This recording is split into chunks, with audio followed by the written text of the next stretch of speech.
Dito isso, eu queria apresentar aqui o nosso convidado de hoje, que é o Matheus Pereira.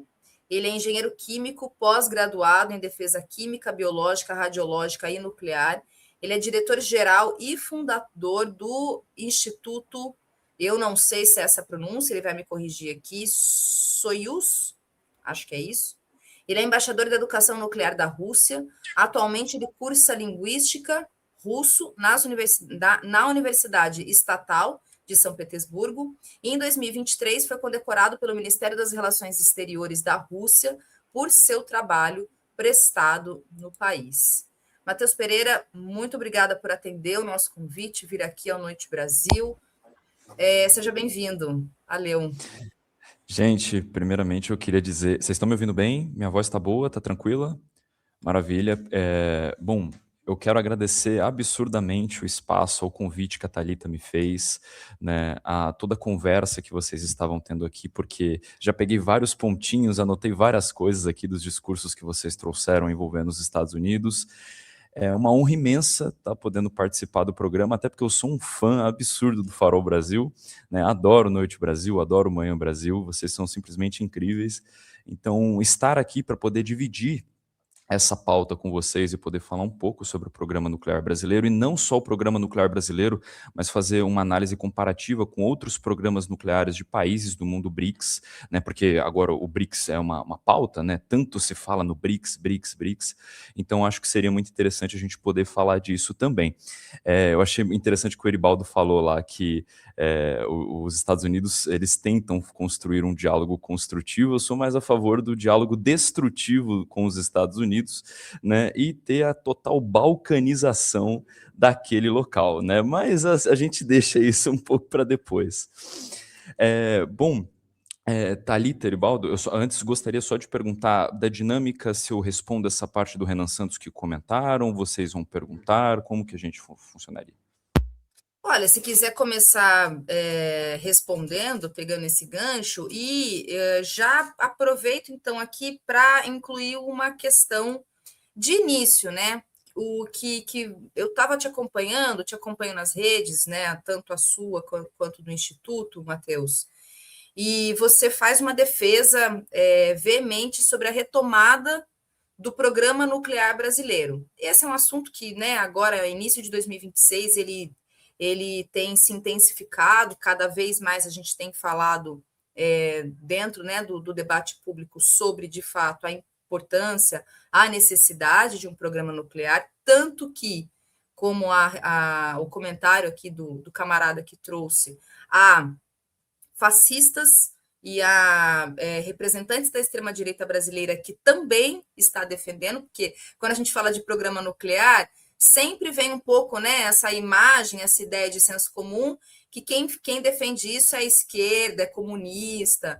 Então, quer dizer, a gente está vendo que não necessariamente isso é uma verdade. Então, se você puder falar um pouco, a partir do comentário dele, mas também falar um pouco dessa sua defesa, da retomada, da importância, da necessidade, sobretudo na atual conjuntura, de termos, então, um programa nuclear brasileiro.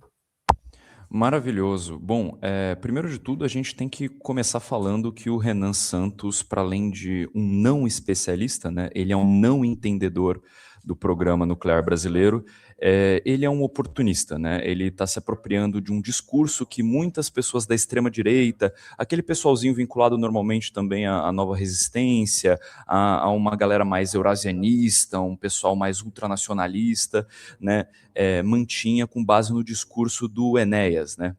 Então, é muito importante frisar que ele está se apropriando de uma pauta que, historicamente, foi uma pauta de defesa dos comunistas, né? Muito importante frisar, inclusive, eu vou trazer alguns dados depois aqui para vocês, vou trazer alguns comentários também, que a defesa do programa nuclear brasileiro, mesmo durante o período da ditadura, permaneceu como uma defesa do programa de esquerda, né? De vários dos partidos que estavam presentes.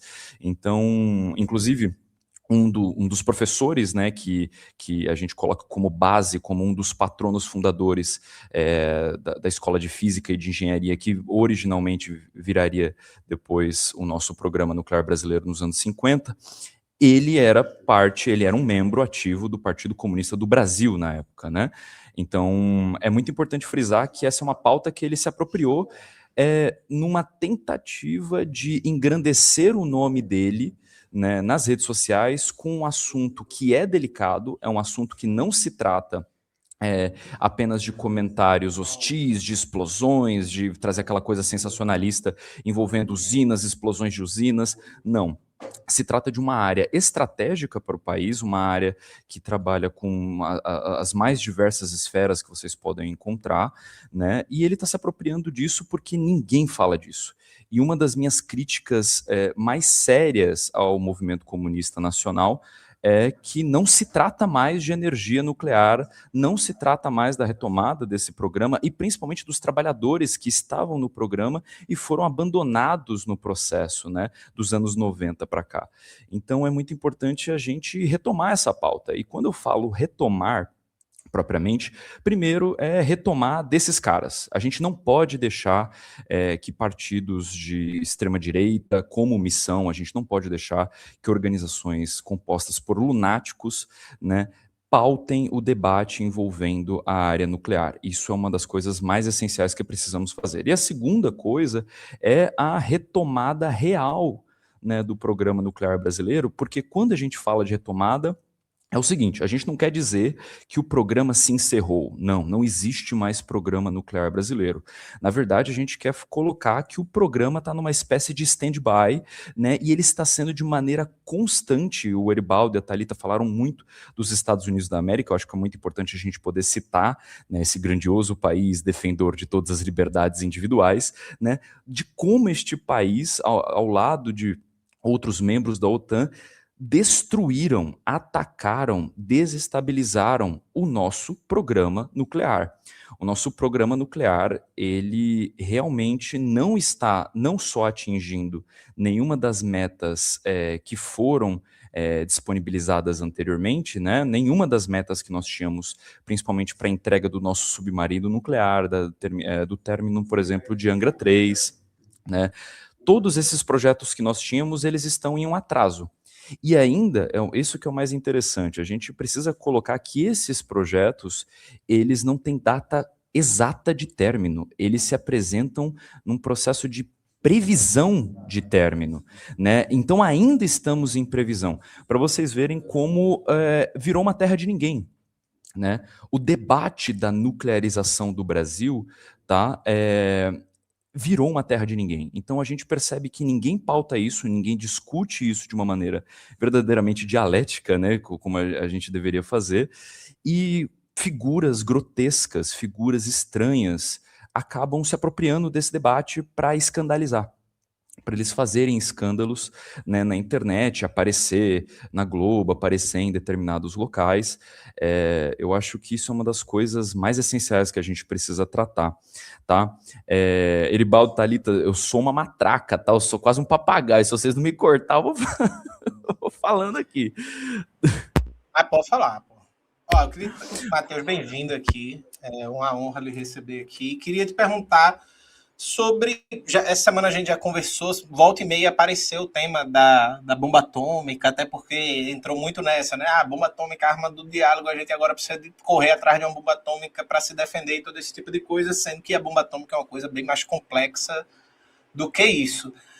A que pé tá, né? Você colocou que está em stand-by. A que pé até onde o Brasil chegou no seu desenvolvimento nuclear, né? E uma das preocupações que apareceram aqui é a preocupação de que, sendo capaz de produzir uma bomba nuclear, não seria o perigo o Brasil ter uma bomba nuclear, justamente por conta do poder de intervenção dos Estados Unidos, da extrema-direita, que volta e meia pode ganhar uma eleição por aqui e deixar uma bomba atômica na mão de um cara como Bolsonaro, um Renan Santos da vida. Como tu vê essas questões relacionadas ao programa nuclear brasileiro e à bomba atômica, caso se ela representaria também um perigo para nós mesmos diante desse contexto político? A sua pergunta é ótima, cara. Ótima, ótima, ótima. Bom, e para você ver como a coisa é meio ingrata, né? É muito ingrato o que nós vamos falar aqui agora. O Brasil é um dos 10 países do mundo, tá, que dominam o ciclo completo nuclear. Ou seja, nós temos toda a tecnologia necessária e todo o pessoal necessário para não só a produção de uma bomba, né, como também para o término de Angra 3, para o desenvolvimento de medicina nuclear, para o término de submarino. Então, é para investimento tanto em energia, quanto em saúde, quanto em defesa. Né? O conhecimento nuclear brasileiro é vasto. Nós temos especialistas das mais diversas áreas que estão dispostos, né, a poder trabalhar em diversos momentos, em diversas esferas, e trazer resultados muito benéficos para o Brasil. O que se passa é o seguinte: e esse perigo de nós termos uma bomba nuclear é real? É real. Eu vou até citar alguns exemplos aqui práticos, tá? Primeiro de tudo, o Brasil teve sim um programa nuclear paralelo, é muito importante frisar essa parte, que visava o desenvolvimento de um armamento nuclear no Brasil. Tá? Esse programa nuclear ele foi oficialmente desmantelado, tá? Destruído pelo canalha do Collor, né? Numa data que ficou famosa entre todos aqueles que estão no meio nuclear, que conhecem, porque o mês de setembro ele é um mês meio triste para a galera do nuclear, assim, porque dia 19 de setembro de 1990, né? O Collor chega e destroça, né? Ele joga uma pá de cal, acabando com um programa nuclear brasileiro paralelo que visava o teste de armas nucleares ou até mesmo a pesquisa. Veja, a gente não está falando de armas prontas, a gente está falando a pesquisa. E é importante frisar que nos jornais norte-americanos, durante as eleições em que o Collor estava concorrendo, tá, ele foi colocado como o queridinho dos Estados Unidos, né, o queridinho da América. Então a gente já vai voltar nessa parte dos Estados Unidos, né, principalmente nessa parte de ataque, boicote e enfim. E aí chega em 98, tá? É importante frisar que em 98 a gente acaba por destruir realmente qualquer outra possibilidade de nós termos um armamento nuclear, né, ao adotarmos o Tratado de Não Proliferação de Armas Nucleares, dia 18 de setembro, para vocês verem, dia 19 a gente jogou a pá de cal, dia 18 de setembro a gente adotou, né, fomos signatários do Tratado de Não Proliferação de Armas Nucleares. O que se passa é o seguinte: a nossa própria Constituição, em 1988, ela mesma diz que nós não poderíamos ter uma arma. Então, é muito necessário que exista uma mudança na própria Constituição para que haja construção de um armamento nuclear no Brasil. Então, o processo ele é muito mais burocrático, ele é um processo muito mais difícil do que se imagina, justamente por culpa disso. Então, olha qual que é o problema: nós temos todo o pessoal, temos a tecnologia, sabemos como fazer, mas não faremos. Primeiro porque a gente tem apenas uma frente parlamentar que está lidando, uma frente parlamentar mista, inclusive, que está lidando com o desenvolvimento de tecnologias nucleares. E segundo, que o próprio parlamento não aceita grande parte das propostas, né? Nós somos barrados de maneira constante nesse processo. Aí, vamos lá.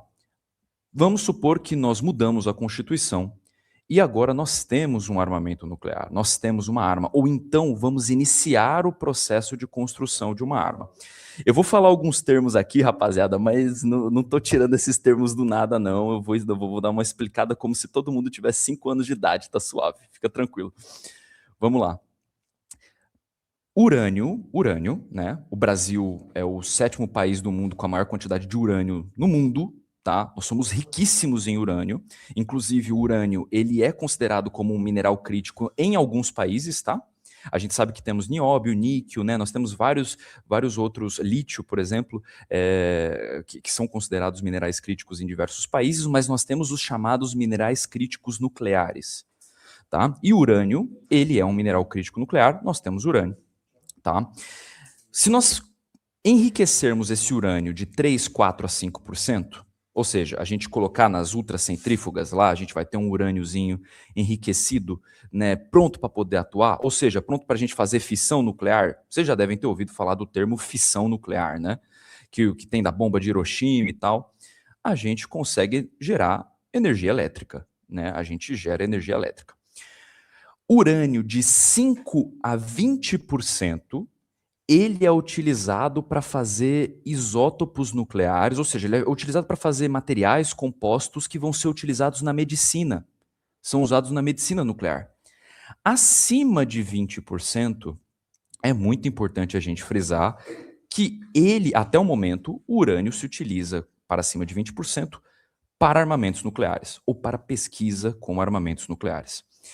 Gente, o Irã, sob a alegação de que estava produzindo bombas nucleares, estava com suas centrífugas, veja, em usinas de produção de urânio, tá, enriquecido, estava com urânio em suas centrífugas na casa dos 20%.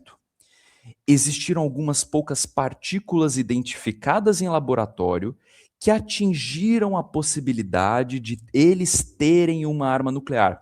Gente, eu só quero falar uma coisa aqui para vocês, que a Agência Internacional de Energia Atômica foi até o Irã. Eles foram até lá, eles mandaram representantes estrangeiros e eles averiguaram que realmente o Irã não tinha uma arma nuclear. Não só não tinha uma arma nuclear, como o Irã ainda não estava próximo de ter uma arma nuclear. Só que o Irã já estava enriquecendo urânio e conseguiu a tecnologia para enriquecer urânio na casa dos 5 a 20%. E aí isso claramente chamou a atenção dos Estados Unidos. E veja, eles nem estavam com material físsil suficiente para produzir uma arma e foram bombardeados e vocês viram o que aconteceu, né, no ano passado, quando os Estados Unidos chega e ataca o Irã, destruindo as suas instalações nucleares. E veja, os Estados Unidos não atacou as usinas, eles bombardearam os arredores, a estrutura, né? Mas dentro das instalações produtoras de urânio, eles destruíram tudo. Eles tiveram que trazer grande parte do material para o interior do país para poder sobreviver, né? E continuar com seus projetos nucleares. Então, veja, qual que é a dificuldade aqui, Eribaldo e Thalita? Qual que é a desgraça que essa porra desse país vai fazer com nós? Se a gente chegar próximo dos 20%, nós não só vamos ser auditados pela Agência Internacional de Energia Atômica, como também o próprio Estados Unidos, que agora adotou uma política muito mais agressiva com a América Latina, né? Os Estados Unidos sempre foi agressivo, os Estados Unidos sempre foi aquele cão raivoso, né, que sempre se coloca como polícia do mundo. Se nós chegarmos perto desses 20%, eu não duvido, eu não estou dizendo que isso é uma realidade, tá? Não sou detentor da verdade, mas eu não duvido que haveria uma intervenção direta dos Estados Unidos da América, igual eles fizeram com a nossa base de Alcântara, tá? E aí, isso que você me falou, Eribaldo, é histórico. Isso é histórico. Porque, vejam bem, olha como que funciona a mentalidade, e olha como que o nosso programa nuclear, desde o começo, ele já esteve entre trancos e barrancos. Já foi uma desgraça, já foi difícil desde o começo, assim. Tá? Primeiro de tudo, que a gente precisa dizer que o nosso programa nuclear, ele tem duas datas oficiais, né? Ele vai ter a sua data em 56, com a fundação da Comissão Nacional de Energia Atômica, né, o CNEM, tá? E tem uma outra data que é de 67, quando o ditador Costa e Silva, né, ele anuncia o programa nuclear. Mas as nossas pesquisas vêm muito antes disso, né? Eu até fiz um post sobre isso e é muito importante a gente poder falar dessa parte. Existiu um matemático no Brasil, Teodoro Ramos, né? Alguns de vocês, a galera da matemática, engenharia, muito provavelmente deve conhecer Teodoro Ramos. Ele foi mandado nos anos 30 para a Europa para buscar especialistas, né, que desenvolvessem o programa nuclear no Brasil. O objetivo do Teodoro Ramos, quando ele vai para a Itália, era chamar o Enrico Fermi, né, o Enrico Fermi, o italiano. Para quem não conhece o Enrico Fermi, ele foi o cara que fez a primeira usina nuclear, não usina, perdão, o primeiro reator. A primeira usina nuclear foi soviética, inclusive. Mas o primeiro reator nuclear do mundo, elaborado, né, por Enrico Fermi. E o que se passa é que o Enrico Fermi não aceitou, mas uma outra pessoa, que foi um russo, inclusive, chamado Gleb Vatagin, né, a galera de Campinas, não sei se vocês já tiveram possibilidade de visitar Campinas, né, mas na Unicamp nós temos lá um centro com um nome que leva o nome de Gleb Vatagin, em homenagem a essa contribuição que ele fez ao Brasil. Ele foi o cara, né, que desenvolveu basicamente o estudo de física e física aplicada no país. Aí começa a surgir várias figuras interessantíssimas, né? Vem o Jaime Tiomna, começa, por exemplo, com Mário Schoenberg também no Brasil, todos eles nos anos 30. Vai chegar até os anos 40, quando vai surgir uma figura chamada Almirante Álvaro Alberto, que era um colega meu de profissão, inclusive químico, né? A única coisa que ele trabalhava com química de explosivos. Almirante Álvaro Alberto, que era uma pessoa muito progressista, para quem inclusive estava dentro do Exército Brasileiro, ele que vai propor a construção e o desenvolvimento de tecnologias nucleares no Brasil.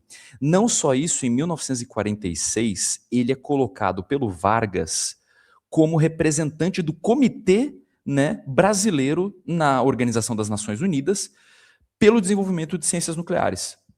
Então, o Álvaro Alberto está lá. E, pessoal, inclusive, para a galera do Rio, né, Angra dos Reis, o nome da usina é Usina Almirante Álvaro Alberto. Homenagem a esse cara. Ele é o patrono da energia nuclear no Brasil. Ele é o grande patrono, a representação maior do que seria, né, o desenvolvimento dessas tecnologias. Ele vai para lá em 46. E aí o bagulho já começa a ficar um pouco complicado, porque chega em 46, tá? Um ano depois dos Estados Unidos ter feito um genocídio em Hiroshima e Nagasaki, matando 80 mil pessoas, dizimando 80 mil pessoas em segundos com uma bomba nuclear, né? Os Estados Unidos propõem, em 1946, um tratado chamado Tratado Baruch. Eu nem sei se eu estou pronunciando o nome corretamente, né? Mas é Baruch, tá? Em homenagem ao Bernard Baruch, tá? Que foi uma figura muito controversa na história dos Estados Unidos. E, se eu não me engano, foi ele que cunhou o termo Guerra Fria, tá? Ou uma das pessoas que utilizou o termo, enfim. O tratado, né, de Baruch colocava que os Estados Unidos seria responsável pela averiguação de todo o desenvolvimento de tecnologias nucleares ao redor do planeta. E vocês acham que o povo concordou com isso aqui? Não concordou nada, velho. Não concordou nada. E é muito interessante falar que o primeiro país a sair contra isso foi a União Soviética. E aí, gente, por isso que eu tô falando que tem uma parte muito interessante. Por que o Almirante Álvaro Alberto, ele é uma figura interessante a ser estudada? Ele sai em defesa da União Soviética, né?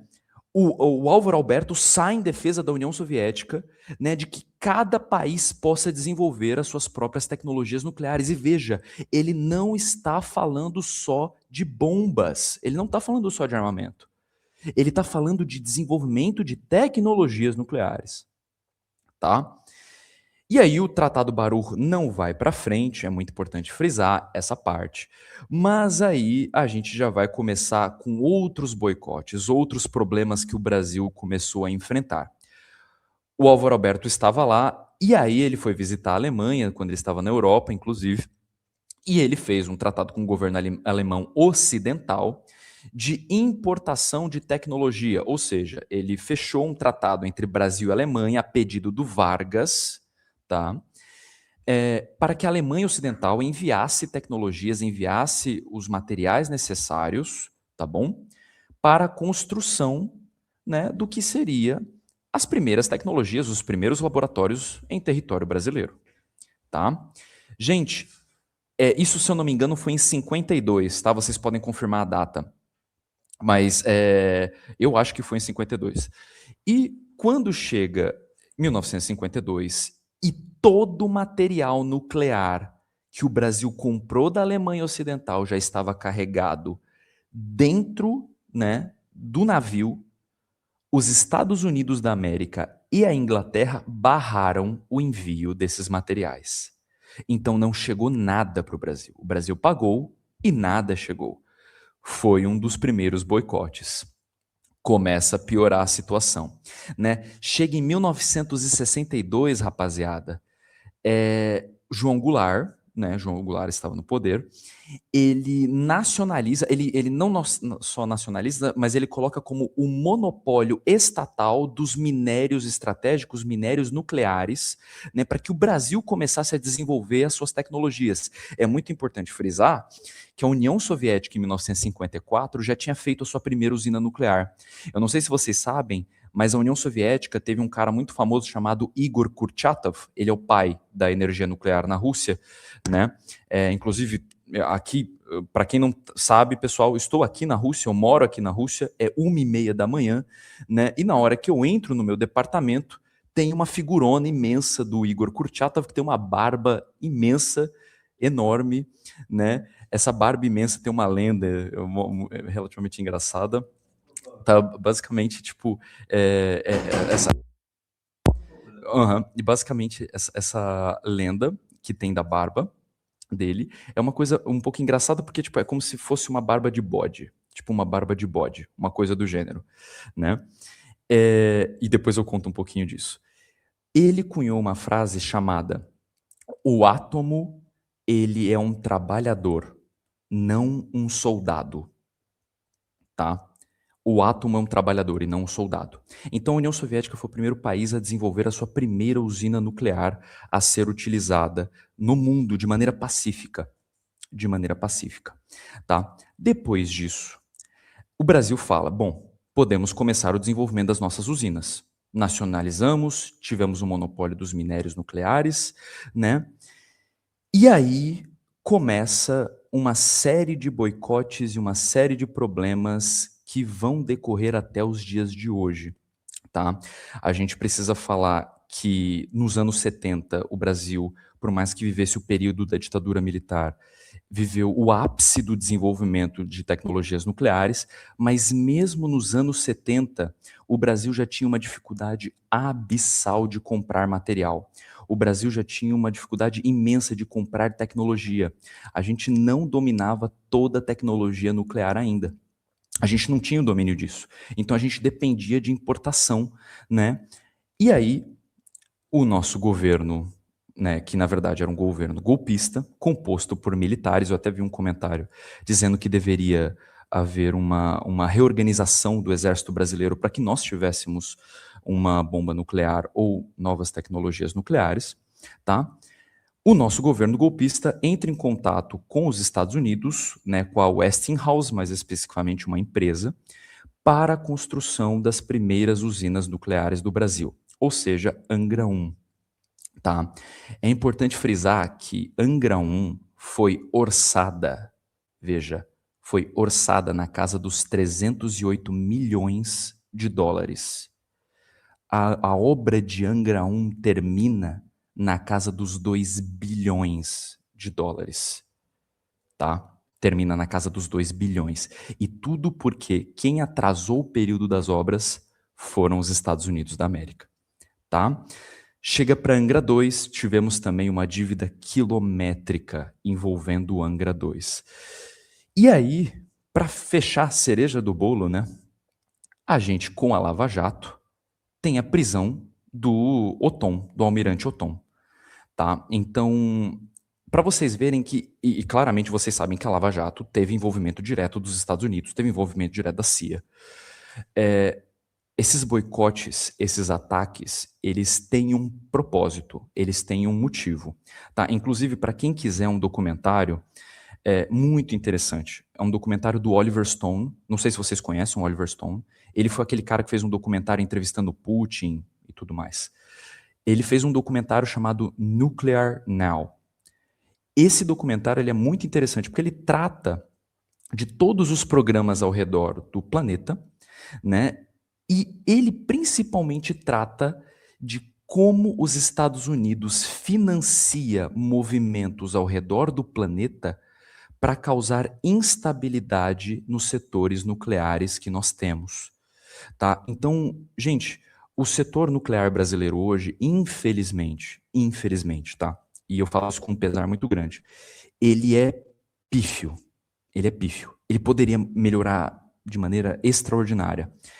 3% da nossa matriz energética é composto pelo setor nuclear. Então, com esses ataques constantes dos Estados Unidos, o nosso desenvolvimento fica cada vez mais difícil.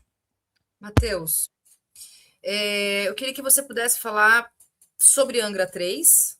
Você já comentou, já te acompanhando, eu vi que você fala da importância da retomada das atividades, ou seja, do término das obras de Angra 3.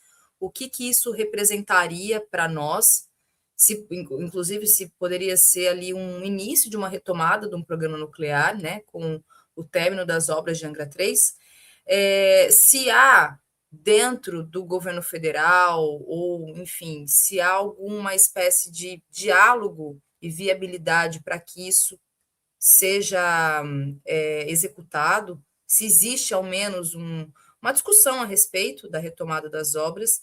E também gostaria que você pudesse comentar sobre o urânio, que é uma matéria-prima que nós temos. Eu queria que você pudesse falar um pouco dos números que nós temos aqui, né? Do quanto que se produz de urânio no Brasil, qual é a nossa capacidade e como é que hoje o Brasil trata o urânio brasileiro, que também está dentro dessa discussão. Então, se você puder falar dessas duas questões, Angra 3 e o urânio brasileiro. Ótima pergunta. Vamos lá. Bom, primeiro sobre Angra 3.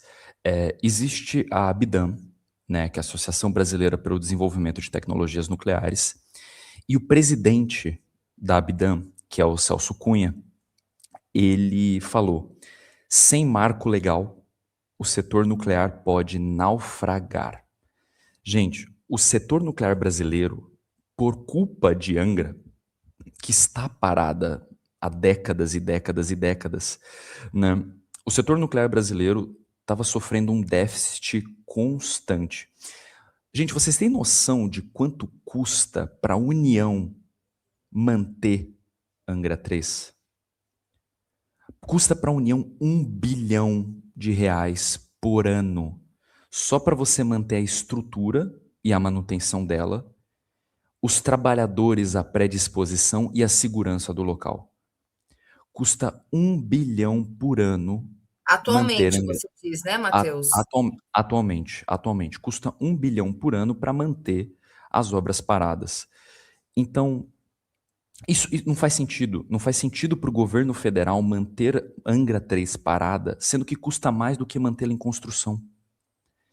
Custa muito mais para o governo federal em anos, né? Se a gente já tivesse terminado Angra 3 há pelo menos em metade de uma década. Então, chega a ser um absurdo isso que está acontecendo, porque Angra 3 é a representação do que seria a verdadeira retomada do programa nuclear brasileiro, né? E não só por culpa disso, como o programa nuclear, como basicamente a eletronuclear, ela estava entrando em um processo de déficit, de naufrágio, uma coisa absurda.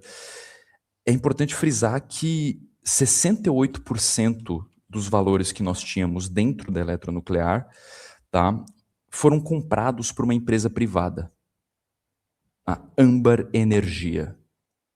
68% da eletronuclear está agora sob condição, né, o capital, inclusive, está sob jurisdição, melhor dizendo, da Âmbar Energia. Então, vocês percebem que há um sucateamento, um sucateamento massivo do que nós teríamos como programa nuclear, há um sucateamento massivo do que nós teríamos como desenvolvimento do nosso submarino. Nosso submarino estava com previsão de conclusão em 2018. A nossa previsão agora é para 2045. Né? A mesma coisa para Angra 3, mesmo em mãos do setor privado. Tá? Então, a gente precisa trazer esses números, porque eu sei que a eletronuclear estava buscando alternativas para um déficit, para um rombo de quase R$2 bilhões. Tá? Mas você vender 68%, né, do seu capital, ou seja, do capital que você poderia estar usando para investir na construção da sua usina, para uma empresa privada coordenar, já diz muita coisa do que está acontecendo. É mais ou menos o processo de descentralização do setor nuclear que ocorre nos Estados Unidos, porque ele é vinculado diretamente ao que é os Estados Unidos, ao governo estadunidense, mas existem empresas privadas que estão tocando o processo de construção de reatores, de construção de estrutura, de construção de todo o arredor que vai ter na usina. Então, você percebe esse desmantelamento. E é um desmantelamento visível. Gente, uma coisa que me chocou muito foi vê, por exemplo, que os trabalhadores que iam para Angra já estavam ficando sem ônibus para ir. Sem ônibus, né? A galera, eu estive na UFRJ, estive no IPEM, na USP, né? Conversando com futuros engenheiros nucleares, você percebe uma falta de perspectiva constante. Tipo, eu estou me formando em engenheiro nuclear, eu vou virar um físico nuclear, mas com o que eu vou trabalhar? Não tem setor, não tem nada que eu possa fazer. E o setor está engessado. E aí a gente entra na parte do urânio, porque o urânio, o que acontece? Nós temos hoje uma mina de urânio realmente funcional, tá? Com uma produção de 400 toneladas por ano. A gente poderia ter uma produção ainda maior de urânio se a gente voltasse com as minas que foram encontradas no Ceará nos anos 70. Mas a gente voltou, está em discussão até agora. As minas foram encontradas nos anos 70, tá? E ficaram em discussão até agora para saber se devemos explorar o urânio que está ali presente, tudo certo? Ou não. E ainda tem uma questão ambiental que é muito importante frisar, porque no Brasil nós temos um histórico problema com mineradoras, né? Então, é muito importante frisar que nós poderíamos ter uma capacidade produtiva de urânio muito maior. Agora, eu vou te fazer uma pergunta. Eu devolvo a pergunta, Thalita, e talvez para o Eribaldo. Vale a pena produzir mais urânio com um programa em processo de desmantelamento e um processo em stand-by? Não fecha a conta. Entendeu? Então é essa a situação agora. Ô, Matheus, sua exposição foi muito esclarecedora da situação do programa nuclear brasileiro de maneira geral. E um dos pontos que até no chat o pessoal tem falando tanto, né, tem falando bastante, é sobre a real capacidade de uma bomba atômica, por exemplo, de ser uma arma de dissuadir ameaças imperialistas, se isso realmente funciona, até que ponto esse elemento é central num processo de tensões imperialistas e coisas do tipo. Afinal de contas, o programa nuclear, né?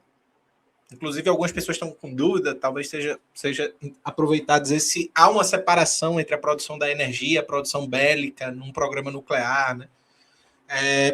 Se realmente uma bomba nuclear é capaz de realmente mudar o estatuto do Brasil enquanto país dependente para que ele possa ter outras condições de resistir às ameaças imperialistas e à sua soberania. Isso é muito, muito, muito interessante porque é algo que se discute no próprio setor nuclear, entre especialistas e a galera da própria defesa, né, que trata muito de defesa nuclear, se valeria a pena o Brasil ter uma bomba. Vale a pena o Brasil ter uma bomba? Será que vale mesmo? Né? Saiu até uma notícia, eu não lembro em que ano, se foi em 2024 ou 2025, da BBC, se eu não estou enganado, sobre o Brasil ter uma bomba nuclear. E eles chegaram na conclusão de que não vale a pena o Brasil ter uma bomba nuclear. Não vale a pena porque o Brasil não possui inimigos no seu continente. Eu achei essa frase muito interessante. O Brasil não possui inimigos no seu continente. Veja, se a gente for falar na América do Sul, ok, essa frase ela pode, numa certa perspectiva, decorrer. O Brasil não possui inimigos. América Central, também. Né? A gente não vai arrumar briga internacional com El Salvador, por exemplo. A gente não vai arrumar um conflito internacional com esses países. Né? Mas no momento que a gente chega na América do Norte, é o que a Thalita falou. Né? Nós temos sim um inimigo. Nós temos um inimigo. E esse inimigo se chama Estados Unidos da América. Não é nem o Canadá, tá? É os Estados Unidos. Esse inimigo, ele está de maneira constante intervindo, atacando, massacrando e usando de cartas horrorosas, horrendas, para impor o terror e colocar todo o sul global de joelhos. Então nós temos sim um inimigo. Valeria a pena nós termos uma arma nuclear para ter uma melhor dissuasão diplomática, a gente poder utilizar isso no meio diplomático? Sempre é bom. É muito importante frisar que sim, armas nucleares são cartas diplomáticas. Eu duvido muito, pessoal, eu estou atuando na área nuclear já faz um tempo, tá? Atuando principalmente na Rússia. O meu foco é a área nuclear na Rússia, inclusive. Durante todo esse processo, eu não vejo países citando o uso de arma nuclear. Ninguém quer usar uma arma nuclear. Talvez o laranjão lá, ele tenha alguns problemas e ele possa utilizar isso, né, no futuro. A gente não confia nesses países. Eu também não confio muito na França, tá? Nem em Israel. Israel não é país, é ocupação, né? Mas enfim. E eles têm um programa nuclear que, inclusive, eles não fazem parte do Tratado de Não Proliferação e eles não recebem visitas técnicas da Agência Internacional de Energia Atômica, né? Só um detalhe, eles não recebem. Por que será, né? Mas enfim. Então seria, sim, muito importante que nós tivéssemos um armamento nuclear não para uso. Nós não somos violentos, nós não somos animais, né? A nossa arma nuclear seria para apenas uso diplomático, tá?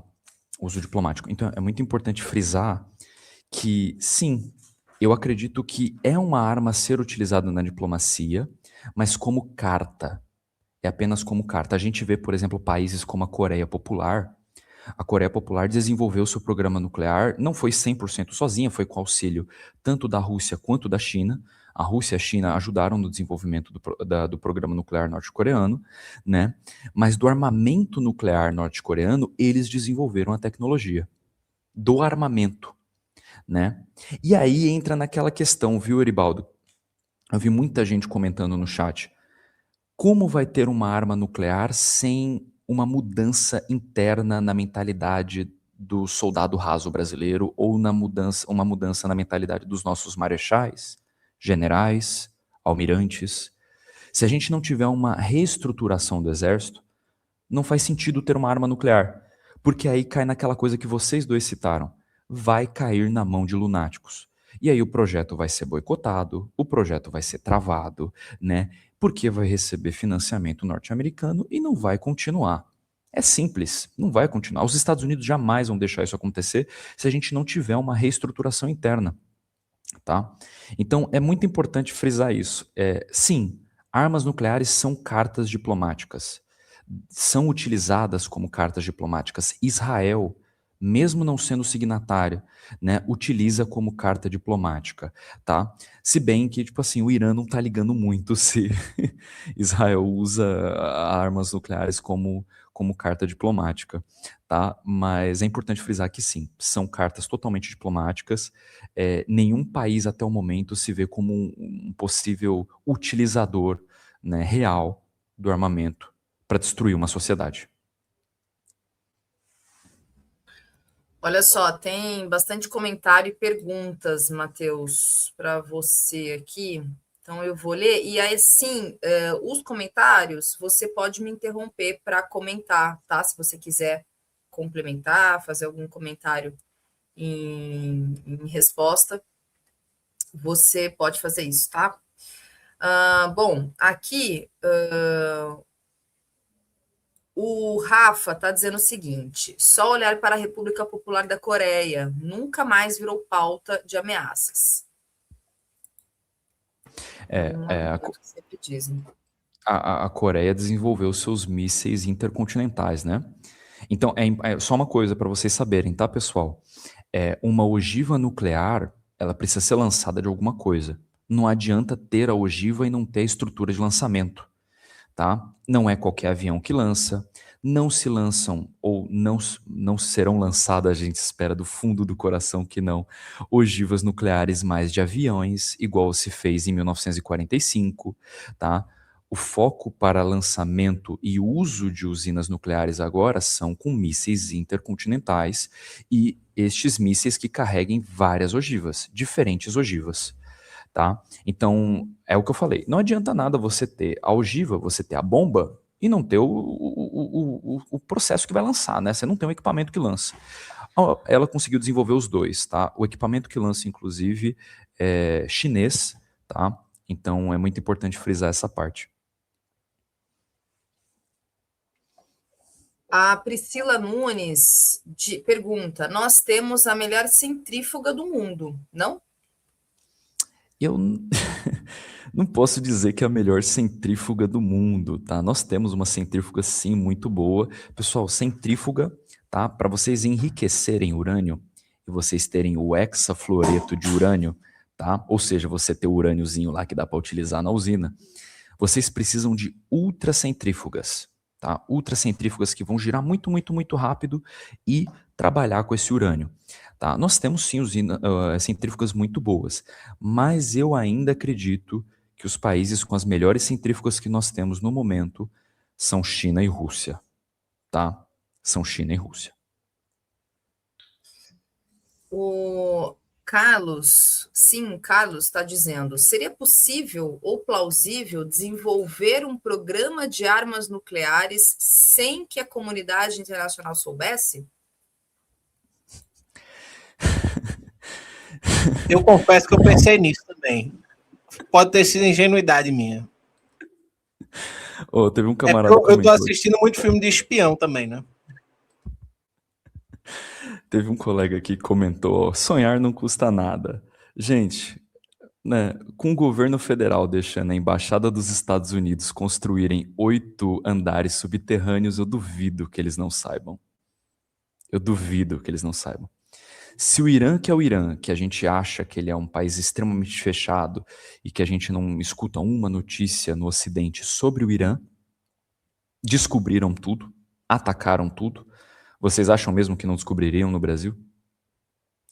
Eu tenho aquele pedacinho de fé meio Eribaldo, assim, eu tenho uma fé que em algum lugar, eu acho que se a gente fizer debaixo do estádio do Corinthians, irmão, pra mim não vão descobrir nada. Isso porque eu sou São Paulino, tá? Então, já aos meus colegas São Paulinos, o Casares caiu, graças a Deus, tá? Só pra dar um toque aqui, porque minha soberba voltou, perdão.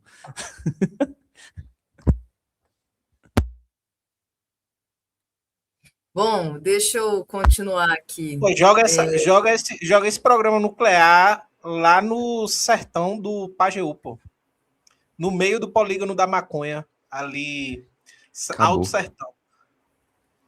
Acabou, fi. Acabou, já era. A gente consegue colocar escondido, ninguém encontra mais essa porcaria. O que é o polígono da maconha? Vai prejudicar as plantações de maconha, se forem plantações de maconha? Não, mas pode se arrumar um lugar. É porque o polígono da maconha é uma região do sertão do Nordeste que passa ali pelo Vale de São Francisco, onde se planta muita maconha, que dá porque o clima é propício para isso. Inclusive, o valor, você, maconheirozinho safado aí do Sudeste, o valor que você paga é bem mais alto do que a gente paga aqui. Porque aqui a gente tá com a produção próxima, né? Olha só. Rapaz. Tá vendo? Mas é um lugar que todo mundo sabe, veja, todo mundo sabe que lá se produz, mas ninguém faz nada. Então, acho que pode ser um bom lugar para o programa nuclear. Inclusive, eu moro pertinho do Centro de Ciências Nucleares da UFPE. Maravilhoso. Vou jogar essa proposta lá. A gente desenvolveu uma nova espécie de maconha nuclear. Ai, vamos lá, gente, que tem mais comentários de vocês aqui. O Frauen diz o seguinte, Frauen 1965, ou Frauen, né? Enfim, a ver aí a pronúncia. Ele diz: eu particularmente não creio muito num efeito dissuasório nato de uma bomba atômica. Essa bomba estará inserida numa sociedade completamente nas mãos da burguesia, neste Brasil de helenos nas Forças Armadas. E aí, se quiser comentar, Matheus, por favor, eu só queria ler o comentário da Juliana, que daí também é uma pergunta, né? Um comentário e uma pergunta. Imaginando que o Brasil começasse a tratar seriamente de um programa nuclear, quanto tempo seria necessário para esse programa ter um tamanho minimamente relevante? Imagino que bastante. Certo. Para a gente poder colocar o Brasil, né, nesse patamar, a gente tem que comparar com outros países, tá? 90% do mercado nuclear do mundo está nas mãos da China e da Rússia. 90% dos projetos nucleares da Rússia estão fora da Rússia.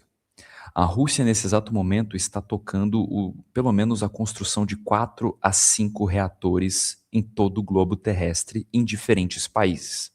Como o Egito, por exemplo, eu tive a oportunidade de visitar a usina nuclear, a primeira futura usina nuclear do Egito, e estive lá, né?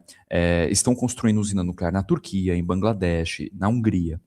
Né? Fecharam tratados com Burkina Faso, com Benin, com diversos outros países africanos para desenvolvimento de tecnologias nucleares. Tá? A China é meio doida, assim. A China ela está em outro patamar, gente, desculpa. A China está tentando bater a meta de mais de 50 reatores nucleares em seu território. Então, todos eles estão tocando esses projetos com uma seriedade absurda. E agora que a Europa está sofrendo uma crise absurda por culpa do gás e do petróleo, né, e o gás russo, é importante frisar essa parte do gás russo, tá? Eles estão passando frio, estão passando fome, estão tendo uma série de problemas em diversos países. Eles voltaram com as pautas nucleares para desenvolvimento de novos projetos. A Polônia, por exemplo, ela ia ter uma usina nuclear desenvolvida pela União Soviética, foi abandonado depois da queda da União Soviética e agora os Estados Unidos magicamente decidiu construir uma usina nuclear na Polônia. Interessante, né? Aí você vê a Eslováquia, né, que já tem seus reatores nucleares, influenciando a galera da Eslovênia e da República Tcheca, tá, a voltarem com seus programas nucleares por culpa da crise envolvendo o gás russo. Interessante, tá? Você vê países como Espanha, né? Espanha e França não debandando dos seus programas nucleares em hipótese alguma. Estão sofrendo com a crise energética? A França bem menos, a Espanha um pouco mais, mas em comparação à Europa, esses países estão tocando programas nucleares sérios em uma década. Uma década, eles não só constroem uma usina, mas eles constroem laboratórios, constroem outros tipos de armamento, constroem novos tipos de tecnologias para serem utilizadas na medicina nuclear. Se o Brasil fosse tentar se equiparar com isso, né, com a revogação do teto de gastos, por exemplo, se a gente tivesse agora a não cooptação do setor nuclear para o setor privado, nós teríamos aí, acho que Angra talvez em 5 anos ou menos, gente. Angra 3 terminaria em 5 anos ou menos, né? A gente teria novos desenvolvimentos de tecnologias aí até 2040 que ia dar para um rodo. Eu não sei se vocês sabem, o Brasil tinha um projeto de 6 usinas nucleares. Usinas, não estamos falando de reatores. Veja, Angra é uma usina com 3 reatores. Tá? Isso significa que eles estavam planejando usinas no Nordeste, estavam planejando usinas no território amazônico, no Centro-Oeste, no Sul e na região Sudeste, também em São Paulo. Então, só para vocês verem, né? É só para vocês verem como seria um programa minimamente levado a sério. Nós temos pessoas realmente capacitadas, por exemplo, na Nuclep, né, no desenvolvimento de reatores. Nós temos agora o pessoal da UFABC, junto com a Comissão Nacional de Energia Atômica, construindo o primeiro microreator nuclear, né, da América Latina. O Brasil está sendo pioneiro na construção do primeiro microreator. E assim, nem começou a construção ainda, tá? Mas vai estar sendo pioneiro na ideia e nem terminou Angra 3. Para você ver como tem uma desorganização muito grande, tá? Então, é isso. Acho que em uns 10 anos a gente teria um programa bem mais estruturado. Ô, Matheus, rapidinho, deixa eu só fazer uma pergunta que talvez seja de curiosidade até, e uma pergunta até leiga nesse sentido, que é, geralmente quando se fala de energia nuclear, e a Europa, até posso estar equivocado, mas alguns países da Europa sempre puxavam muito para esse lugar, que é, pense em energia nuclear, usina de energia nuclear, Chernobyl. Vai explodir, vai ser horrível, e todo esse tipo de catástrofe que a gente viu personificada principalmente nesse acidente, que talvez seja o maior acidente nuclear da história. Como está o desenvolvimento da pesquisa nuclear hoje, e se hoje a energia nuclear representa, de fato, um risco tão grande a ponto de a gente temer algo parecido com o Chernobyl? Eu amei tanto a sua pergunta, Erivaldo.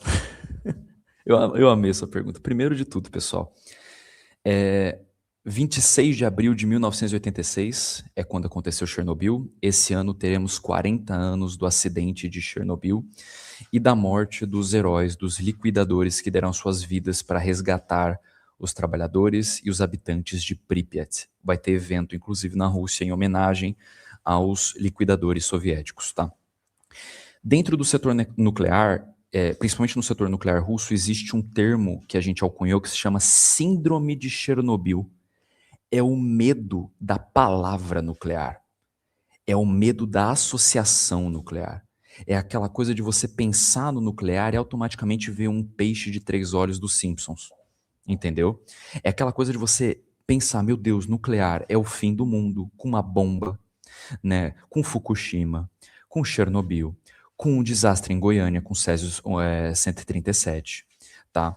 Então, existe um receio com o nuclear, sendo que quando a gente está tratando de ciência e quando a gente está tratando principalmente da parte técnica, desenvolvimentista, termoelétrica está matando aí a torta e a direito gente por sufocamento envolvendo queima de carvão. Hidrelétrica destrói fauna e flora num nível absurdo. Né? Então a gente precisa falar que o nuclear não está aqui para substituir todos os meios de energia, todas as matrizes e o mundo vai se tornar nuclear. Seria o meu sonho? Talvez, mas enfim. O que se passa é que hoje, pessoal, nós não estamos mais nos anos 70. Cresçam. Para a galera que acredita que o nuclear hoje é destruição e nuclear, enfim, representa o fim do mundo, irmão, quem está fritando aí com 38 graus no coco é você. Na hora que a conta chegar, eu não vou falar palavrão para não ferrar a live, mas é só para falar para vocês que o desenvolvimento das tecnologias nucleares já estão num patamar muito mais avançado. A China desenvolveu seu primeiro reator de fusão nuclear. Pessoal, a Rússia está desenvolvendo a maior planta de reciclo nuclear do mundo. Sabe aquela baboseira do lixo? Ah, mas e o lixo? O que vai fazer com o lixo? Ai, meu Deus, o lixo. O lixo vai invadir a minha casa e bater na minha avó. Não, ele não vai fazer nada disso. O lixo que antes se armazenava naqueles depósitos extremamente profundos, pessoal, o lixo não se descarta igual todo mundo acha. Ah, vou descartar no rio, vou descartar em qualquer lugar. Isso é mentira. Isso é mentira. Não é assim que as coisas funcionam. Existem depósitos que não representam qualquer tipo de risco para a fauna e para a flora com aquele material selado ali, tá? Primeira coisa. A Rússia está construindo a maior planta de reciclo nuclear do mundo, porque a Rússia, até o momento, é o único país que consegue reciclar até 70%, de 70% a 80% do lixo nuclear que está produzindo. Existem reatores rápidos hoje, que eles são chamados de fast reactors, ou temos os fast neutron reactors também, que são reatores de nêutrons rápidos, tá? Eles conseguem consumir urânio que já foi consumido, conseguem consumir plutônio, eles conseguem consumir o lixo nuclear que foi produzido. Então, gente, a gente não está mais nos anos 70, a gente não está mais nos anos 60. O mundo nuclear adotou outro tipo de possibilidade de desenvolvimento. Nós estamos em outro patamar tecnológico, tá? As nossas ciências se desenvolveram ao ponto de que hoje, se nós não tivermos nuclear, o mundo vai arder. E não é nem escandalizando, não é sensacionalizando. Eu odeio essa coisa sensacionalista, inclusive quando o pessoal está falando, porque se atacar determinada usina vai acontecer Chernobyl. Não é assim que as coisas funcionam. Usinas hoje, usinas nucleares não funcionam mais do jeito que Chernobyl funcionava. As usinas nucleares hoje possuem 3 a 4 a 5 sistemas de defesa interna e externa. Então, para vocês verem que, usinas nucleares vão funcionar de outras formas, e formas muito mais seguras do que se pensava. Então, Eribaldo, sua pergunta é muito boa, porque existe, mas e Chernobyl? Gente, Chernobyl está há 40 anos. O tanto que a gente se desenvolveu nesses 40 anos não é brincadeira. Eu não visitei uma, não visitei duas, eu visitei algumas usinas nucleares na minha vida. E por incrível que pareça, nenhuma delas é Angra. Infelizmente. Mas todas as usinas nucleares às quais eu visitei possuem sistemas de segurança extremamente apropriados. Não é essa coisa inimaginável, um monstro que se cria. Não é assim. Então, Eribaldo, muito obrigado pela pergunta, porque era uma coisa que realmente precisava falar, gente. O nuclear faz parte do desenvolvimento humano e nós precisaremos disso principalmente após uma revolução, principalmente com o estabelecimento do poder popular. O Lenin disse, né, que o socialismo, a construção do socialismo é a eletrificação da Rússia, né? Tanto que quando a União Soviética começa com seus programas nucleares ainda nos anos 30, tá? Isso foi colocado como uma prioridade massiva, essencial do socialismo, da construção de uma sociedade socialista. Então precisaríamos disso. Teve até um colega que colocou aqui, e se der um tsunami? Aí que está o ponto. Nossas usinas hoje suportam tsunamis, suportam terremotos, as usinas possuem sistemas de defesa, né? Então, só para vocês saberem que, não, gente, nós não vivemos mais nos anos 70. E nunca existiu essa coisa de peixe de 3 olhos que o Simpsons fez. E não chega tsunami no sertão de Pernambuco. Só para deixar claro aí. Exatamente. Bom, tem mais pergunta, Matheus. As pessoas elas têm muitas dúvidas, né, sobre esse tema. Olha só, a Silvana Mello diz: boa noite, Matheus. Saberia dizer se a China sofreu alguma sabotagem no seu programa nuclear? Obrigada. Olha, essa pergunta ela é muito boa, Silvana, mas eu vou ficar te devendo, porque a China matou todos os seus agentes da CIA que estavam no país e agora a CIA está tentando recrutar gente nova lá dentro. Mas assim, sinceramente falando, eu não sei de nenhuma sabotagem que aconteceu. Com certeza deve ter tido, tá? Não nego. Com certeza deve ter tido, com certeza deve ter vazamento de informação do programa nuclear chinês, tá? Inclusive, para a galera do Instituto Soyuz que aprende mandarim, vocês são doidos, porque mandarim é muito difícil. Vocês, por favor, procurem, né? E depois a gente pode trocar figurinha, porque essa é uma parte que, infelizmente, eu vou dizer que eu não domino tanto. Eu não sei. Não sei se tiveram escândalos famosos de vazamento de informações na China. O Stoasdil dizendo: por que a França? Eu acho importante sabermos, pois temos um book de casamento do Lula com o Macron. Acho importante. É quando você se referia a não confiar na França, né? Certo. Por que eu não confio na França, tá? A França é um país que tem o seu programa nuclear rígido, como concreto. É um dos países que, inclusive, o Brasil se inspirou muito na construção do seu próprio programa nuclear, tá? Então, pessoal, vamos falar de maneira pragmática. A França, de maneira técnica, domina o nuclear em todas as suas esferas, tanto na questão de armamento de defesa, na parte de medicina e na parte de produção energética, tá? Então, a França se mantém na casa dos 60% da sua energia produzida com energia nuclear. Eles sabem o que eles estão fazendo. A França não possui reservas de urânio. A França não possui reservas de urânio. Eribaldo, Thalita, de onde que vem o urânio da França? De onde vem? De território africano, né? Então, para além disso, pelo fato do nosso presidente ter fotos com Macron, que eu acho, assim, eu vi aquelas fotos, eu queria morrer, né? Eu queria pular no rio, né? Mas não o fiz. A França tem um discurso muito agressivo quando se envolve a OTAN, exceto agora, né? A gente percebeu uma recuada, inclusive no parlamento francês, a esquerda francesa, que é uma frente ampla, querendo tirar a França da OTAN, né? A França tem um discurso muito, muito agressivo quando se envolve um conflito direto com a Rússia. Isso, pessoal, é importante frisar que a França, por exemplo, em 1919, durante o período da Guerra Civil, a França lutou contra o Exército Vermelho na região da Crimeia, né? E os franceses, parentes soldados franceses, eles mandaram soldados argelinos, né? Que na verdade eram escravos argelinos, eles mandaram argelinos para lutar contra o Exército Vermelho. O Exército Vermelho, inclusive, resgatou alguns desses argelinos para viver depois na futura União Soviética. Então a França é um país que já possui um histórico de ser um país agressivo, de ter o seu famoso imperialismo napoleônico, né, ou macroneônico, talvez agora com seus discursos ainda mais agressivos envolvendo o conflito russo-ucraniano ali na região leste da Ucrânia, tá? E é um país que está constantemente financiando golpes em território africano.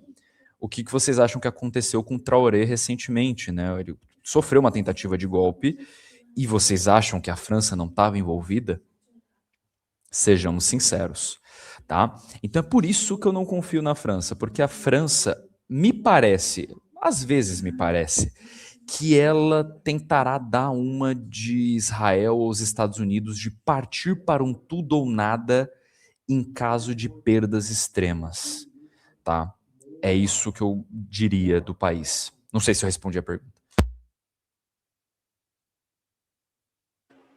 Deixa eu só botar aqui na tela rapidinho, o pessoal ficou curioso com a barba do rapaz, né, do pai do programa nuclear russo, né, que Matheus citou. Aí, para o pessoal ver quem é, né, sempre bom, a visualização tá aí. O pai do programa nuclear russo, vou deixar Matheus pronunciar o nome, que vai pronunciar melhor do que eu. Nós temos aí Igor Kurchatov. Igor Kurchatov. Se fosse o programa nuclear no sertão de Pernambuco, com certeza o nome dele seria Igor Barbinha de Bode, e aí o sobrenome. Inclusive o apelido dele era Barba de Bode. Era Barba de Bode. Olha aí, olha aí.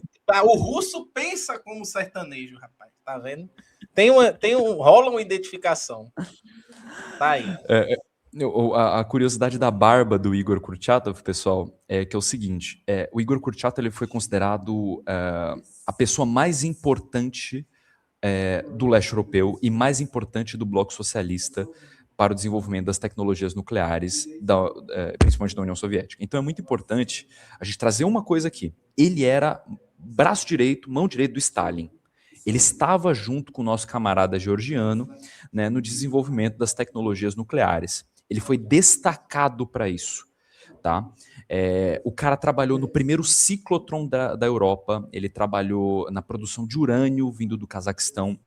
É importante frisar que depois que a União Soviética venceu a Alemanha nazista, né, uma parte do urânio que os alemães, né, os nazistas estavam concentrando ali na região, eles trouxeram para a Rússia. E em 1949, Kurchatov consegue elaborar a primeira bomba nuclear da União Soviética. Tá? Ela foi testada, não foi usada. E Kurchatov falou: nós nunca usaremos uma bomba em pessoas inocentes. Tá? Primeira diferença. Vocês já conseguem ver a diferença com outro país, né? Beleza, aí continua. E aí, a história da barba é que o Kurchatov era doido. Porque vocês sabem que o Lenin era doido também, ele não parava de trabalhar, o cara era maluco. Né? Escreve. Lenin, para de escrever, escreve. Para de escrever, pelo amor de Deus. Não parava de escrever. O Kurchatov, ele era mais ou menos assim, tá? E aí ele falou, ele teve uma aposta com os amigos dele. Ele falou assim: cara, eu só vou cortar a minha barba quando essa bomba estiver pronta. Demorou, a barba cresceu. Todo mundo começou a chamar ele de o Barba de Bode, né? Começou a chamar ele assim nos laboratórios, e aí no final ele falou: pô, vou deixar como minha identidade. E aí, cara, quando eu estava no local onde o Kurchatov nasceu, eu visitei a casa dele, próximo tem um laboratório nuclear, né? Todos os cientistas nucleares químicos, físicos, engenheiros, todo mundo que passava por ali tem uma estátua do Kurchatov e o pessoal esfrega a barba dele para ter um bom dia de trabalho. Tem uma pessoa aqui que comentou, o Luiz, tem que tocar na barba da estátua para dar sorte, costume deles. Exatamente. Tem que tocar na barba para dar sorte. Tá certo. Aqui também, mais comentários. O Eric Sabá, naquele momento, né, que a gente falava sobre o programa nuclear como é que você falou? Como é que chama, Eribaldo? Pentágono? Não. Polígono da maconha. Polígono da maconha. Ou não. E aqui a Beatriz. Maracatu atômico já tem em Pernambuco. Precisamos da maconha atômica com urgência. Pronto. Tá aí. Vocês são muito criativos. Gente. Inclusive, o pessoal botou aqui, sabiamente, a recordação da música de Luiz Gonzaga, Pagode Russo, né? Isso. Exatamente, exatamente.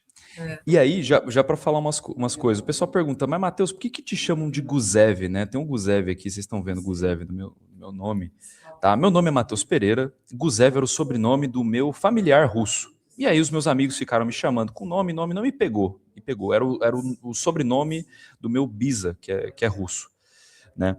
Pessoal, existem comunidades russas no Brasil, né? Em São Paulo, na zona leste de São Paulo, nós temos comunidade russa, no Rio Grande do Sul tem também uma cidade russa chamada Campina das Missões, tá?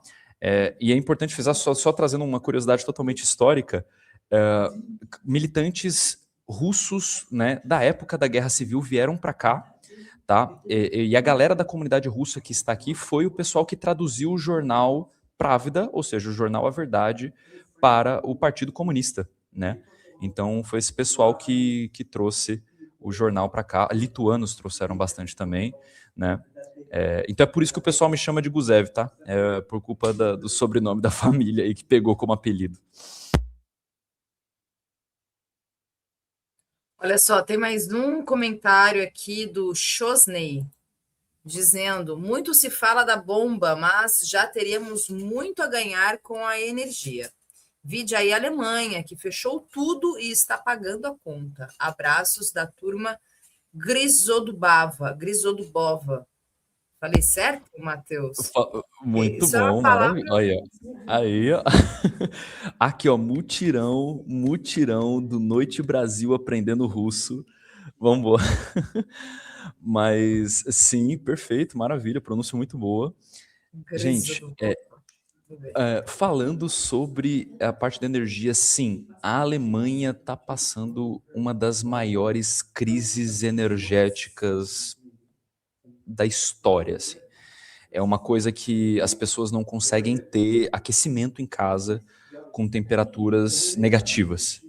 Então, é muito importante frisar essa parte que a Alemanha está pagando, muito por propaganda, inclusive os maiores protestos de partidos verdes, de movimentos antinucleares, os antinux. Para quem não sabe, o Brasil tem um movimento antinuclear chamado Show Nuclear, que é composto por uma puta galera assim, de direita escrotíssima, um pessoal que não entende do desenvolvimento dessas tecnologias, né?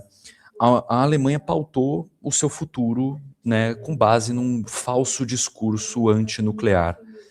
Tá? É muito triste isso. E, bom, inclusive foi ano passado, retrasado, não lembro, a Alemanha destruiu a última estrutura, né, daquelas, sabe aquelas torres? Vocês já viram aquelas torres nucleares que fica saindo fumaça?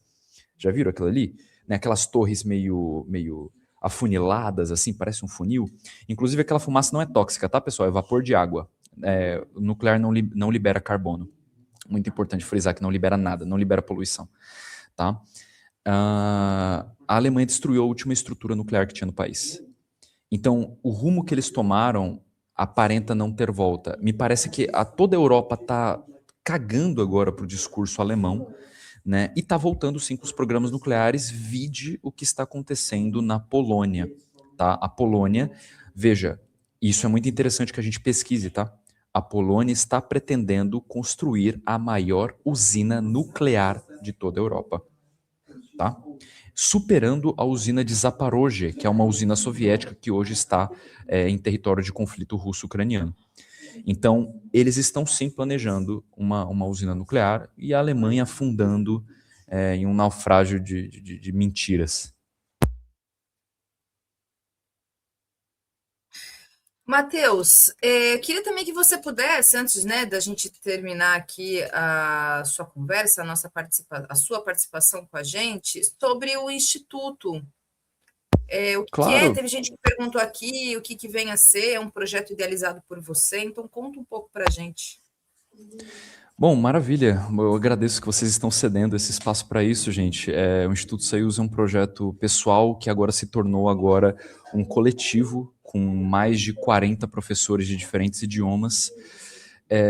O Instituto Soyuz é um sonho que eu tinha, porque quando o meu bisavô veio para cá na ditadura Vargas, ele foi proibido de falar russo e foi perseguido, porque associava-se o russo como uma língua comunista. Em 2019 eu me formei em russo, né, numa escola russa, tipo de ensino médio, assim. Peguei certificado base de russo e eu dei aulas de russo para moradores de rua em São Paulo, na região da Vergueiro. Eu dava aula de graça, porque eu gostava do idioma. Quando chegou a pandemia, eu não conseguia mais dar aula. Eu não conseguia sair de casa, né? Durante a pandemia eu quase perdi meu pai também, pelas políticas atrozes do bolsonarismo. E aí eu decidi, com alguns colegas, alguns camaradas, formar uma escola online, uma cooperativa, em que nós pudéssemos lecionar russo a preços populares. Porque, gente, em torno de 2016 até 2019, para você ter um curso de russo, eu tive esse privilégio e eu agradeço muito por isso, eram muito caros. Custava de 300 a 550 reais a mensalidade. E trabalhador não tem esse dinheiro para poder pagar. O trabalhador tá lutando diariamente para ter o que comer, né? E a gente falou, porra, isso não tá certo, vamos abaixar o preço. E a gente começou com o Instituto Base em 2021, 14 de junho desse ano, o Instituto Sayus vai fazer 5 anos, de ensinar de maneira popular e democratizar idiomas por todo o território brasileiro. No Instituto Sayus a gente só tem um dilema, nós não ensinamos inglês. A gente não ensina inglês, né? Porque o inglês já é uma língua mercantil, é uma língua que penetrou em muitos idiomas de uma maneira parasitória, né? É importante a gente frisar que o inglês está presente agora como uma obrigação. E nós não queremos que isso seja uma obrigação. A gente quer que você aprenda russo, alemão, armênio, georgiano, por gosto, por vontade de aprender sobre a nostalgia soviética, como eram esses períodos, e principalmente porque o projeto ele trabalha com muitas traduções, a gente trabalha nesse âmbito mais internacional, então a gente traduz muita coisa de diversos idiomas, assim, dos idiomas mais diferentões. Temos mandarim, temos Yiddish, temos vários idiomas distintos. Então, o Instituto Sayus é um sonho que se concretizou. Eu quero mandar um abraço aos professores do SEI que estão aqui, aos professores do Sayus, e a todos os alunos. Tem um monte de aluno me mandando mensagem aqui, dizendo que está assistindo, e muito aluno que fala, caraca, o Farol Brasil, o Instituto Sayus, que da hora, vamos juntar. Então, é isso que é o Instituto. Se vocês quiserem ter aula de russo aí, vamos embora que a gente abre vaga. Muito bom, gostei disso. E aí, tem uma última pergunta, Matheus, do Matheus Tenório, perguntando se você está feliz com a saída do Casares. Já comentou a respeito, né? Canalha, desgraçado, irmão. Porra, assim, é que eu não posso falar tantos palavrões, tantas alcunhas que eu gostaria de dar para esse cara, né? Mas, assim, eu não posso falar também como São Paulino que eu tenho a maior soberba do mundo, porque meu time passa por trancos e barrancos, né? Mas estou muito feliz que o Casares saiu, cara. Nossa Senhora. No dia que ele saiu, a primeira coisa que eu fiz foi abrir uma cerveja, cara. Eu, como palmeirense, quero que vocês se lasquem. Tô brincando. Ah, não, porra. Que Mas eu sou de uma família de São Paulinos, viu, Matheus? Avô, pai, tios, irmão mais velho, enfim. Não, gente boa. Tá tudo dentro. Tem até parentes, né? Tenho até parentes, então, um tanto quanto. Tenho um irmão São Paulino, um irmão corintiano, doente pelo Corinthians. Foi, né? Agora já está mais velho, casado com filhos. Mas ia atrás do Corinthians com a Gaviões da Fiel para tudo quanto é canto.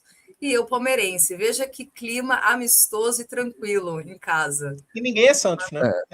É isso que eu estou notando.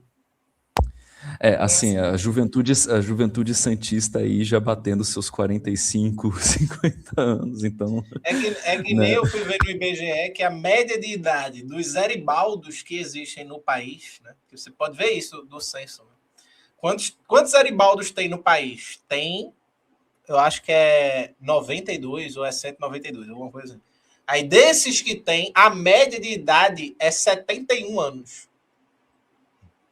Caraca, velho. Mas vem do Eu acredito, eu gosto de acreditar que eu fui o último Eribaldo a nascer. Mas Eribaldo tem alguma homenagem a alguém, de alguma coisa? Era o nome do meu avô. Agora, botaram o nome do meu avô porque esse tal de Eribaldo, ele conquistou a madrinha do meu avô, e sumiu. Comprou um cigarro e sumiu. Mas ela morreu apaixonada por ele. E aí pediu para botar o nome de Eribaldo no meu avô. Muito bem. Caraca, velho. Inclusive, a todos os corintianos que estão comentando aqui, sou favorável de colocar os corintianos em um campo de teste nuclear, entendeu? Eu também. Aí, já temos 2 votos, falta só o Eribaldo. Eu voto a favor. Eu quero ver a briga. Só. Pronto. Aí.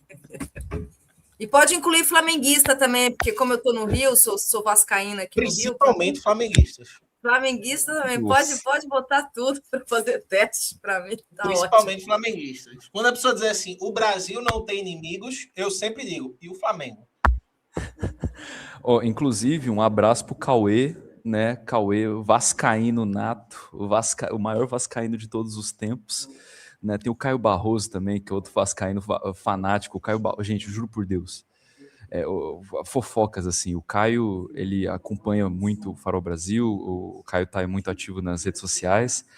Ele veio para a Rússia, tava lá o nosso coordenador e tal, que não sei o que. O primeiro presente que ele deu pro coordenador foi uma camisa do Vasco. A camisa, o coordenador russo olhando para aquilo, assim, tipo, o que é Vasco? Aí ele falou, Vasco é um sentimento, cara.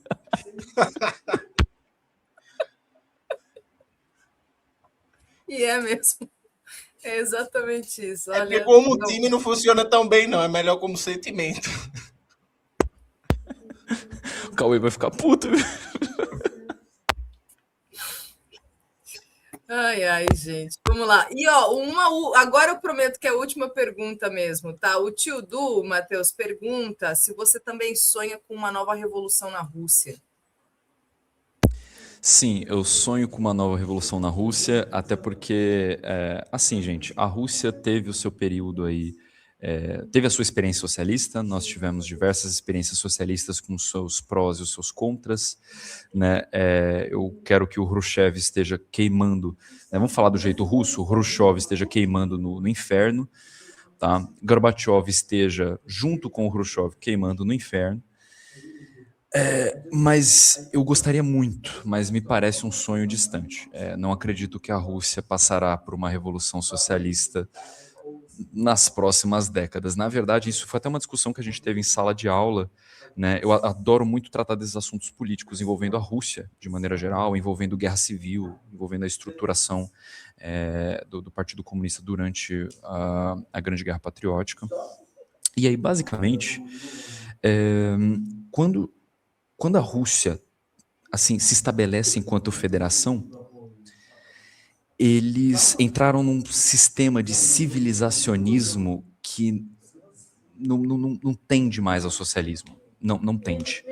Né? Então hoje é um mix do que é uma espécie de eurasianismo, com uma espécie de monarquismo, nacionalismo, muita nostalgia da União Soviética. Todos os mais jovens com os quais eu já entrevistei, já conversei, né? Toda a galera que eu converso aqui na Rússia, todos eles falam que a União Soviética foi um país incrível, que os seus pais viveram muito bem. Mas não acredito que, principalmente por parte da juventude, eu não vejo uma juventude que seja combativa, como, por exemplo, se tem no Brasil. É algo que tem até uma distoância assim, muito grande. Quando um brasileiro vem para a Rússia e vai discutir com o russo, existem perspectivas de horizonte muito distintas. Muito distintas.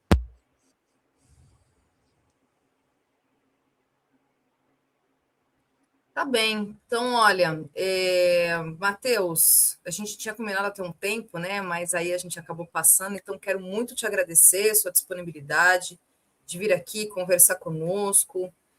Certamente acho que a gente vai te convidar novamente, a gente vai retomar as nossas conversas, porque essa questão do programa nuclear brasileiro, eu acho que é uma questão que cada vez mais a gente vai falar sobre ele. Então é isso. Te agradeço mais uma vez pela disponibilidade e saiba que o Farol Brasil, Noite Brasil, está sempre aqui disponível também para você. Que você tiver de novas informações, se quiser divulgar coisas do Instituto, e pode contar com a gente, tá bom? Muito obrigada. Valeu demais, Matheus. Gostei demais da conversa. Gente, vocês dois são maravilhosos. Muito, muito obrigado por tudo. Obrigado pelo espaço. Sempre contem comigo, sempre contem com o Instituto Sayus. Estamos 100% abertos para todos vocês, tá? E sempre que vocês quiserem falar de linguística, política, coisa nuclear, o que for, se não for eu, vai outro especialista, outro professor, sempre estamos à disposição. Muito, muito obrigado. E uma boa noite para todos vocês, um abraço para todo mundo e um beijão para a galera que vai descansar agora. Valeu, Matheus, obrigada. Até mais. Tchau, tchau, tchau, tchau, valeu.